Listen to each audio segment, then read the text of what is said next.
Saudara Menteri Investasi dan Kepala BKPM Bahlil Lahadalia berdialog dengan tokoh masyarakat di Pulau Rempang, Kepulauan Riau. Dia menyebut konflik lahan di Pulau Rempang sudah teratasi.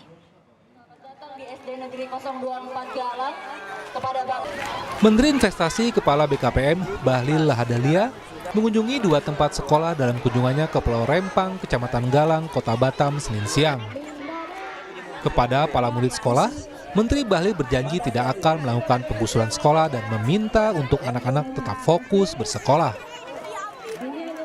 Selain itu, Menteri Bahlil juga bertemu dengan tokoh dan warga adat Pulau Rempang guna berdialog membahas permasalahan di Pulau Rempang.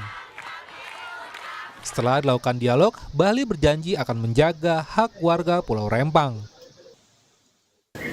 Saya mewakili pemerintah atas perintah Bapak Presiden kepada saya untuk bertemu langsung dengan tokoh-tokoh masyarakat, dan saya langsung lakukan, datang ke Rempang dan kami berdiskusi dan mencari solusi yang terbaik.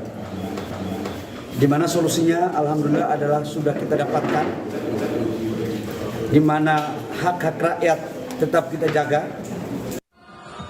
Sementara itu, Panglima TNI Laksamana Yudo Margono menegaskan tidak ada pengerahan pasukan TNI ke Pulau Rempang.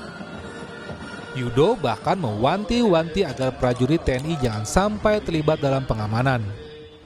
Tidak ada perintah untuk pengerahan pasukan, dan bahkan saat awal sebelum terjadinya itu saya sudah kirim dan Puspom TNI langsung ke sini untuk mengawasi jangan sampai TNI terlibat.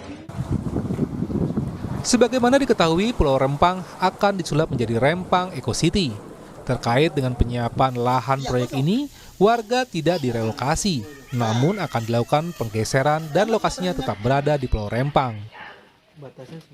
Pemerintah akan menyiapkan hunian baru untuk 700 kepala keluarga yang terdampak pengembangan investasi di tahap pertama, yang akan dibangun 6-7 bulan.